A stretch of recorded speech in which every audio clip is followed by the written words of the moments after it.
नमस्कार दोस्तों, मैं अजीत कुमार सिंह आज अपने वीडियो का प्रारंभ आप सबके साथ एक सवाल से शुरू कर रहा हूं कि हमारे देश में आदमी के जान की कीमत इतनी कम क्यों है। आप इस स्क्रीन पर लगे हुए इन 4 चित्रों को देखिए। जिन लोगों के हाथों में देश के शासन को संचालित करने की बागडोर होती है, जो देश के सर्वश्रेष्ठ प्रतिभा माने जाते हैं, जिनको आईएएस ब्रेन कहा जाता है, भविष्य के ऐसे ही ये आईएएस ब्रेन थे। हाँ थे, क्योंकि अब ये नहीं हैं। और जो दिल्ली देश की राजधानी है, जहां पर देश के प्रधानमंत्री रहते हैं, जहां पर अपने को सबसे कट्टर ईमानदार कहने वाले मुख्यमंत्री अरविंद केजरीवाल रहते हैं, उस दिल्ली में इस कदर अव्यवस्था व्याप्त है कि ये चारों ही होनहार, जिनके सारे उम्मीदों का तुषारापात हो गया, और न केवल इनका बल्कि इनके माता पिता का भी। ये केरल से आने वाले छात्र नेविन डाल्विन, ये तान्या सोनी जो कि मूल रूप से बिहार की रहने वाली थी, और ये श्रेया यादव जो उत्तर प्रदेश के अंबेडकर नगर की रहने वाली थी, और ये है नीलेश राय जो कि उत्तर प्रदेश के गाजीपुर के रहने वाले थे। और दोस्तों, ये तो संघ लोक सेवा आयोग के बिल्डिंग के सामने का ये उसका शिलापट्ट है, जिसके सामने चयनित अभ्यर्थी अपना फोटो खिंचवा करके स्वयं को गौरवान्वित महसूस करते हैं। लेकिन स्थिति बड़ी दुखद है, और उससे भी अधिक दुखद इस स्थिति को बना दिया है हमारे देश के राजनेताओं ने, जिनके लिए हर चीज, यहां तक कि किसी की मौत भी राजनीति और वोट का विषय बन जाती है, जिनकी सारी संवेदनाएं मर चुकी हैं, चाहे वे राजनेता सत्ता पक्ष से संबंध रखते हो, चाहे विपक्ष से संबंध रखते हो। समझ में नहीं आता है कि इस देश में घटित होने वाली घटनाओं और अव्यवस्थाओं की जवाबदेही कौन लेगा, चाहे वह भ्रष्टाचार से संबंधित घटनाएं हो या वे घटनाएं किसी प्राकृतिक आपदा के रूप में हो। हर कोई एक दूसरे के ऊपर उसको थोपने की कोशिश करता है और अपनी राजनीतिक रोटी को सेकने की कोशिश करता है। देश के अलग अलग राज्यों से दिल्ली में आए हुए ये छात्र अपनी आंखों में सपना लेकर के आए थे कि एक दिन ये आईएएस बनेंगे, और आईएएस बन करके देश के शासन प्रशासन में अपनी अहम जिम्मेदारियों को निभाते हुए समाज में सार्थक परिवर्तन लाएंगे और अपने जीवन को धन्य करेंगे, अपने परिवार को धन्य करेंगे और अपने देश को भी धन्य करेंगे। लेकिन हमारी व्यवस्था की नाकामी, बदहाली और काहिली ने असमय में ही इनको हमसे छीन लिया। दिल्ली में राउज आईएएस स्टडी सर्किल के बेसमेंट में लाइब्रेरी में ये छात्र बैठ करके पढ़ रहे थे। ये तीनों छात्र, श्रेया यादव, तान्या सोनी और नेविन डाल्विन, दिल्ली सरकार के नियम के अनुसार, दिल्ली नगर निगम के नियम के अनुसार बेसमेंट में लाइब्रेरी बनाना वर्जित था, और उसके लिए कोई अनुमति भी कोचिंग संस्थान के द्वारा नहीं ली गई थी। बावजूद इसके वह लाइब्रेरी संचालित हो रही थी। जब दिल्ली में भयानक बाढ़ की स्थिति उत्पन्न हुई तो बेसमेंट में पानी भर गया और उसमें 30 छात्र फंस गए, और कुछ छात्र तो रेस्क्यू करके निकाल लिए गए। लेकिन इन छात्रों का नसीब इतना अच्छा नहीं था और वे उसमें डूब करके मर गए। इतना ही नहीं, अभी इससे कुछ समय पहले ये नीलेश राय हैं, गाजीपुर के रहने वाले थे। प्रारंभिक परीक्षा इन्होंने उत्तीर्ण कर लिया था, मुख्य परीक्षा की तैयारी कर रहे थे। इनके और इनके माँ बाप के आंखों में आईएएस की तस्वीर साफ साफ नजर आ रही थी। लेकिन यह भी एक लाइब्रेरी में पढ़ने के लिए जा रहे थे और वहाँ पर जो गेट था, पानी भरने की वजह से बचने के लिए उन्होंने गेट को पकड़ा और गेट में बिजली का करंट आ रहा था और उस करंट के लगने की वजह से इनकी भी असामयिक रूप से मृत्यु हो गई। आखिर दिल्ली में इतनी अव्यवस्था कैसे हो सकती है, जहां पर कि पूरे देश की जो राजधानी है, पूरी दुनिया में दिल्ली का अपना एक स्थान है, वह दिल्ली इस तरह से अव्यवस्था अनियमितता का शिकार हो। प्रधानमंत्री के कान के नीचे ये सारी चीजें हो रही हूं, सबसे कट्टर मुख्यमंत्री के सामने उनके शासन के दौरान इस प्रकार की घटनाएं घटित हो रही हूं, ये कैसे हो सकता है। दुर्भाग्य की बात यह है कि इस घटना के घटित होने के बाद अब लीपापोती की जा रही है। लीपापोती ये की जा रही है कि जो लोग मरे हैं इसके लिए जांच की जाएगी। लेफ्टिनेंट गवर्नर दिल्ली के द्वारा एक कमेटी का गठन कर दिया गया है। हम सब जानते हैं कि इस देश में किसी मामले की जांच के लिए कमेटियों का गठन होता है तो उसका क्या असर होता है। कुछ समय के बाद लोग भूल जाएंगे, ढाक के तीन पात हो जाएंगे। इन मरे हुए छात्रों के प्रति हमारा सिस्टम, हमारी सरकार कितनी संवेदनशील है, इस बात का इससे पता चलता है कि एक्स ग्रेशिया कंपेंसेशन के रूप में, अनुकंपा राशि के रूप में इन लोगों को 10-10 लाख रुपए देने की अभी शासन के स्तर से घोषणा की गई है।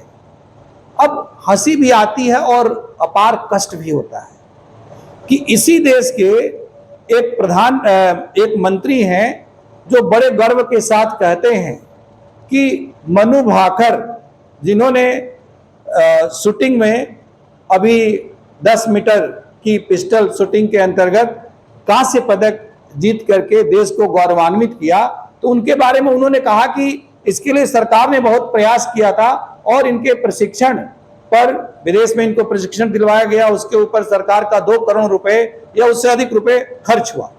तो एक खिलाड़ी से एक मेडल लेने के लिए यह सरकार 2 करोड़ रुपए खर्च करती है और ऐसे ही एक होनहार युवक के मरने पर उसके जान की कीमत यह सरकार मात्र 10 लाख रुपए लगाती है। इन मृतकों के परिवारजनों के साथ इससे बड़ा मजाक क्या हो सकता है। और आश्चर्य की बात यह है कि हमारी संवेदनाएं मरती जा रही हैं। छात्र एक ओर आंदोलन कर रहे हैं तो दूसरी ओर संसद की कार्रवाई के दौरान इस विषय पर पक्ष और विपक्ष के द्वारा अपनी अपनी राजनीतिक रोटियां सेकी जा रही हैं या घड़ियाली आंसू बहाने का नाटक किया जा रहा है। इतने दुखद विषय पर भी राजनीतिक लोग अपनी राजनीतिक रोटियों को सेकने से बाज नहीं आ रहे हैं। इसे अपने परस्पर विरोधी दल के लापरवाही के रूप में प्रदर्शित करके अपना पल्ला झाड़ने की कोशिश कर रहे हैं। आखिर इस देश में जवाबदेही लेगा कौन? कुछ भी घटित होता है तो दूसरे के ऊपर मरने लगते हैं। कोई भी घटना घटित हो, कोई भी संस्था उसकी जिम्मेदारी लेने के लिए अपने सामने आती ही नहीं। ये वही देश था जिसमें राजनीति का इतना ऊंचा स्तर था कि रेल दुर्घटना घटित होने पर तत्कालीन रेल मंत्री लाल बहादुर शास्त्री के द्वारा तत्काल त्यागपत्र दे दिया गया था। और आज इतनी बड़ी बड़ी घटनाएं घटित हो रही हैं, फिर भी किसी के कानों पर जूं तक नहीं रेंग रहा है। एक सवाल और भी यहां पर उठता है कि यूपीएससी, अब आप सोचिए कि हमारे देश में यूपीएससी और सिविल सेवा का कितना क्रेज है कि देश भर के लोग दिल्ली में इस यूपीएससी परीक्षा में चयनित होने के लिए सपने लेकर के आते हैं और दिल्ली मानो आईएएस बनाने की फैक्ट्री सी हो गई है। और वही यूपीएससी जिसके लिए माना जाता था कि एक ऐसी संस्था है जहां पर योग्यता के आधार पर ही पूरी तरह से चयन होता है और आंख मूंद करके उस संस्था की सत्यनिष्ठा पर भरोसा किया जा सकता है, वही यूपीएससी अभी संदेहों के घेरे में आ गई है। ये यूपीएससी और ये है यूपीएससी के चेयरमैन, जिनके बारे में कहा जा रहा है कि इन्होंने अभी अपना त्याग पत्र शासन को भेज दिया है। पता नहीं वो त्याग पत्र इनका स्वीकृत हुआ है या नहीं हुआ है। Doctor Manoj Soni UPSC chairman, और ये है पूजा खेडकर। पूजा खेडकर का मामला जैसे ही प्रकाश में आया, यूपीएससी की साख पूरी तरह से धूल धूसरित हो गई है। और जिसे सरदार पटेल ने स्टील फ्रेम की संज्ञा दी थी, जिस सिविल सेवा को, भारतीय प्रशासनिक सेवा को, आईसीएस को, उस स्टील फ्रेम को बनाने वाला संस्थान या यूपीएससी किस प्रकार की लापरवाही और अव्यवस्था का शिकार है कि फर्जी सर्टिफिकेट के माध्यम से बड़े आसानी के साथ पूजा खेडकर नाम की ये लड़की चयनित होने में सफल रही और यहाँ तक कि ट्रेनिंग भी इसने प्रारंभ कर दिया और अपनी ट्रेनिंग के एक हिस्से के रूप में ही महाराष्ट्र में ही इनको जो है तैनाती मिली एसडीएम के रूप में कार्य करने के लिए। इस लड़की ने उस समय ही इस तरह की डिमांड रखनी शुरू की कि मानो ये भारत की प्रधानमंत्री, एक लोक सेवक तो है ही नहीं, और इसकी अपनी इन्हीं करतूतों की वजह से यह संदेह के घेरे में आई। और यहां यह भी ध्यान देने वाली बात है कि इसकी गड़बड़ियों को किसी सरकारी संस्था ने या संघ लोक सेवा आयोग यूपीएससी ने नहीं पकड़ा, बल्कि ये खुद अपनी बेवकूफी की वजह से हाईलाइट हुई और लोगों ने ही इसकी हरकतों को, इसकी साजिशों को, इसके षड्यंत्रों को उजागर किया और इसके माध्यम से न केवल पूजा खेडकर उजागर हुई, बल्कि इसके साथ साथ यूपीएससी भी बेनकाब हो गया। अध्यक्ष महोदय पल्ला झाड़ करके सरकार को त्याग पत्र सौंप चुके हैं।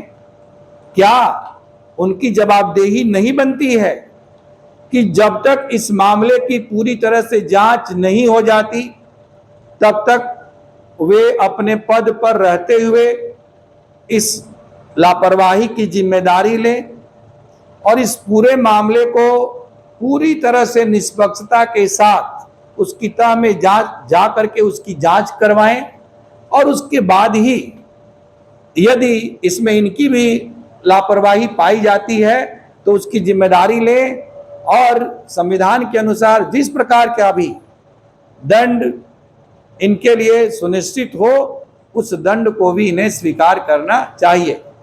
नहीं तो गड़बड़ियां कर करके लोग त्याग पत्र देंगे और त्याग पत्र दे करके अपने कर्तव्य की सिद्ध करके और पत्नी गली से निकल जाया करेंगे। कहा जाता है कि आईएएस ब्रेन, अर्थात आईएएस होने वाला जो लड़का होता है वो कुछ विशिष्ट प्रतिभा का ही होता है और लोग हसरत भरी निगाहों से और विशेष सम्मान के साथ उस आईएएस को देखते हैं, चाहे वह 21-22 साल का एक नवयुवक ही क्यों न हो। और ऐसा क्यों?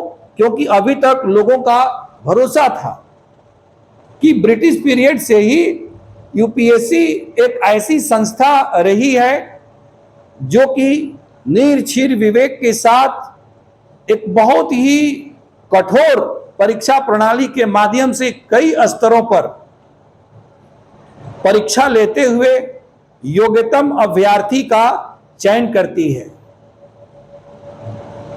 किंतु यदि आयोग की कार्यप्रणाली इसी प्रकार की है जिसमें इतनी आसानी से आयोग के नियमों और प्रक्रियाओं और प्रावधानों को धता बता करके अयोग्य लोग भी आईएएस बन जाएंगे, तो फिर ऐसे आईएएस को सम्मान देना तो दूर, उस पर कौन भरोसा करेगा।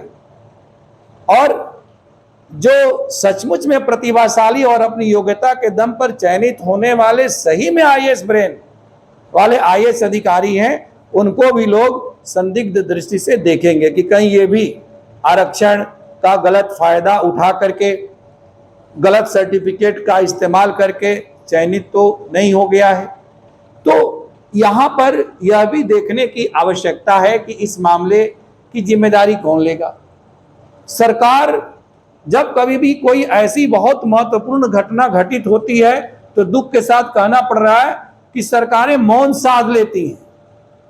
जिम्मेदारी लेने के लिए कोई भी व्यक्ति तब तक सामने नहीं आता है जब तक कि उस मुद्दे पर बहुत बड़ा जनमत तैयार न हो जाए, सोशल मीडिया या संचार माध्यमों में वह एक बहुत बड़ा मुद्दा न बन जाए जिस पर कि बोलना विवशता हो जाए। तब तक उसकी जिम्मेदारी लेने के लिए किसी भी सरकारी संस्थान का व्यक्ति आगे नहीं आता है या कोई संस्थान आगे नहीं आता है। बड़ी दुखद स्थिति है। क्या इस देश में जनता अव्यवस्था का शिकार होने के लिए है? क्या इस देश में जनता केवल मरने के लिए है या सरकारों को केवल टैक्स देने के लिए है? क्या जनता के प्रति सरकारों की कोई जवाबदेही नहीं बनती है? लग रहा है कि चारों ओर कुएं में भांग पड़ने वाली स्थिति है और उस भांग को पीने के बाद व्यवस्था को संचालित करने वाले लोग पूरी तरह से मदमस्त हैं। हाल ही में उत्तर प्रदेश की घटना आई प्रकाश में, जहां पर कि उत्तर प्रदेश पुलिस के डीआईजी और एक अन्य वरिष्ठ अधिकारी ने अत्यंत प्रशंसनीय कार्य किया और रिश्वतखोरों को पकड़ा, जिसमें कि उस जिले के बलिया जिले के पुलिस अधीक्षक और वहां के क्षेत्राधिकारी से लेकर के थानाध्यक्ष और पूरा पुलिस महकमा इन्वॉल्व था।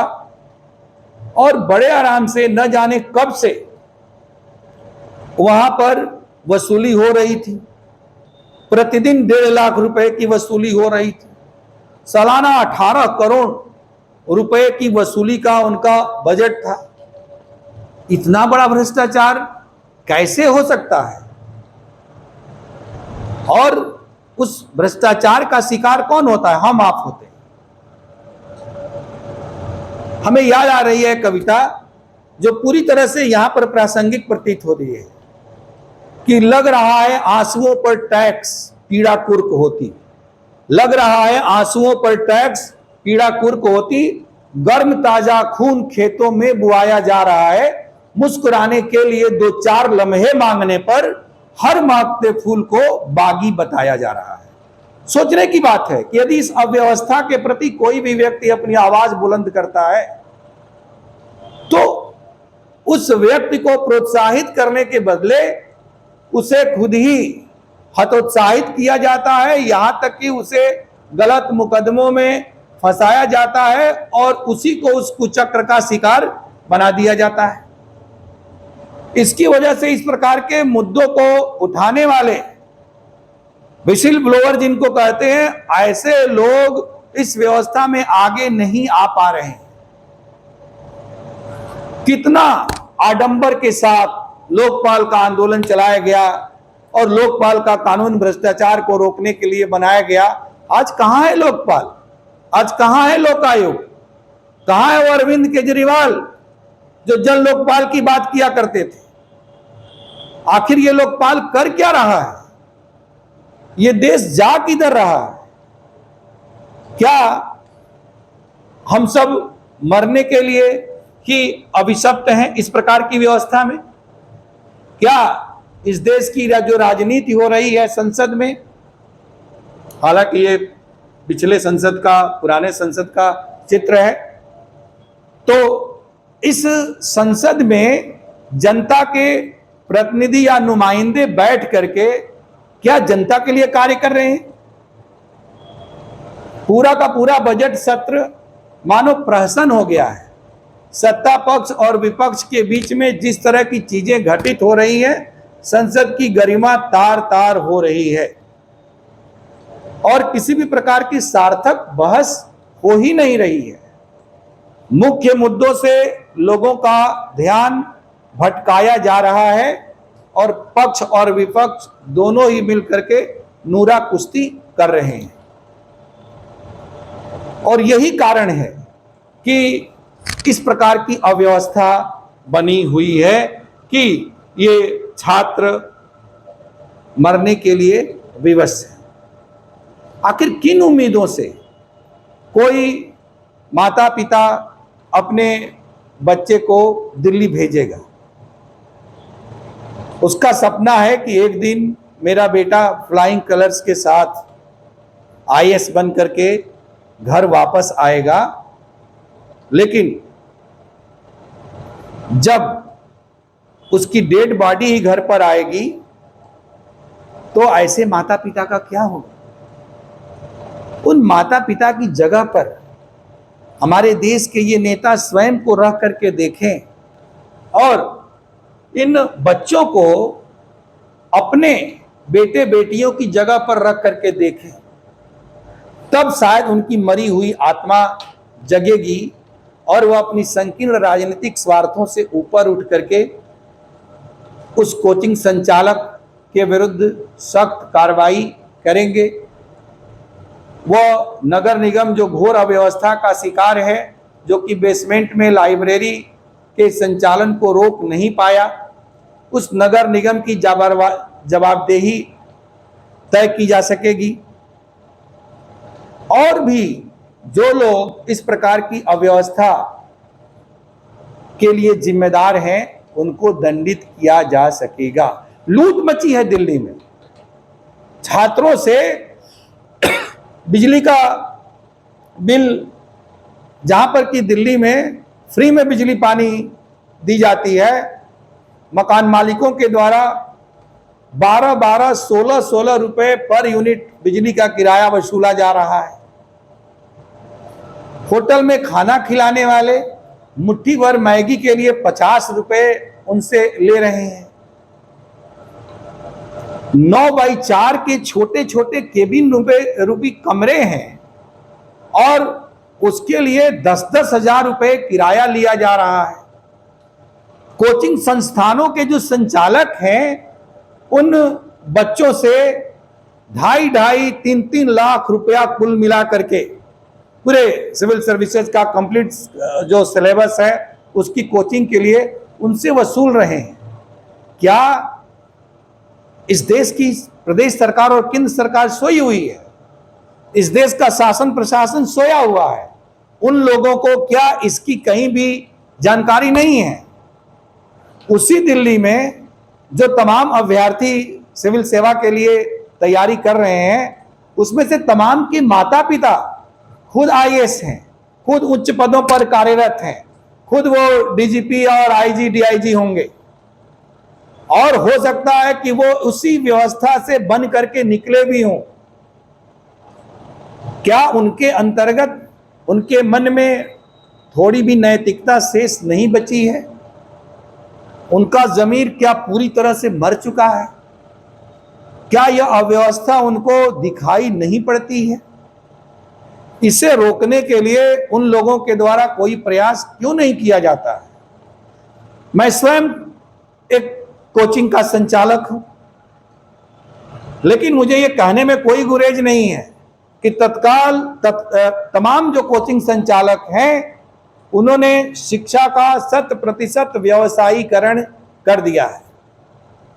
आए दिन वो अपना यूट्यूब पर शॉर्ट और वीडियो जारी करते रहते हैं और उसमें नैतिकता की बड़ी बड़ी बातें करते हैं, मोटिवेशन के लिए बड़ी बड़ी बातें किया करते हैं,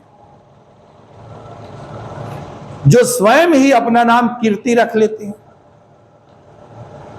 ऐसे लोगों की कोचिंगें सील हो रही हैं। ऐसे लोग स्वयं नैतिकता को धता बता करके लाभ कमाने में, अनुचित रूप से लाभार्जन करने में लगे हुए हैं। पढ़ाते हैं एथिक्स, कहां गया उनका एथिक्स? ऐसे लोगों पर सख्त कार्रवाई होनी चाहिए।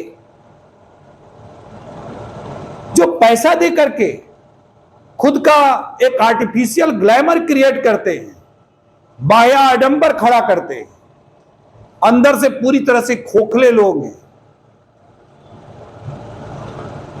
ऐसे लोगों के विरुद्ध भी कार्रवाई होनी चाहिए।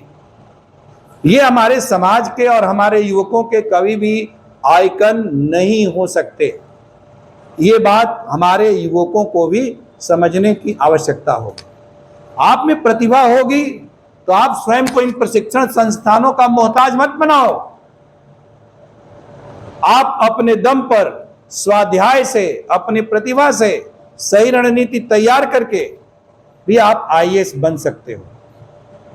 इसलिए इस अन्याय का विरोध हर कीमत पर किया जाना चाहिए और ये लड़ाई छात्रों की लड़ाई है, अभ्यर्थियों की लड़ाई है। आपकी लड़ाई लड़ने कोई व्यवस्था, कोई प्रधानमंत्री, कोई मुख्यमंत्री, कोई शासक प्रशासक नहीं आएगा।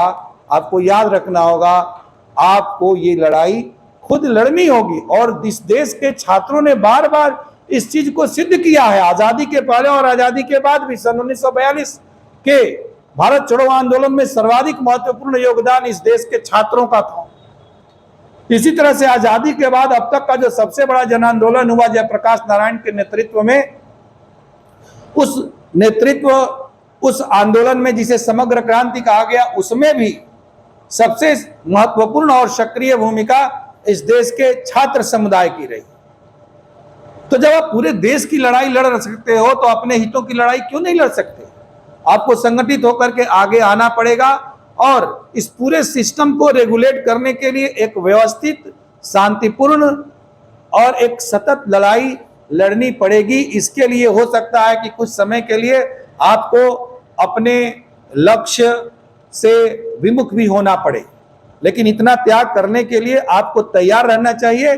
जब आप इतना तैयार करेंगे, त्याग करेंगे, तभी आगे चल करके आपका भविष्य सुनहरा होगा। आप अपने लक्ष्य को प्राप्त करेंगे और इस प्रकार के अव्यवस्था, बदहाली का शिकार होने से हमेशा हमेशा के लिए बचेंगे। धन्यवाद। यदि ये वीडियो आपको अच्छा आया हो तो आप से कमेंट करें, अपना सुझाव दें, सहमत हो तो भी और असहमत हो तो भी।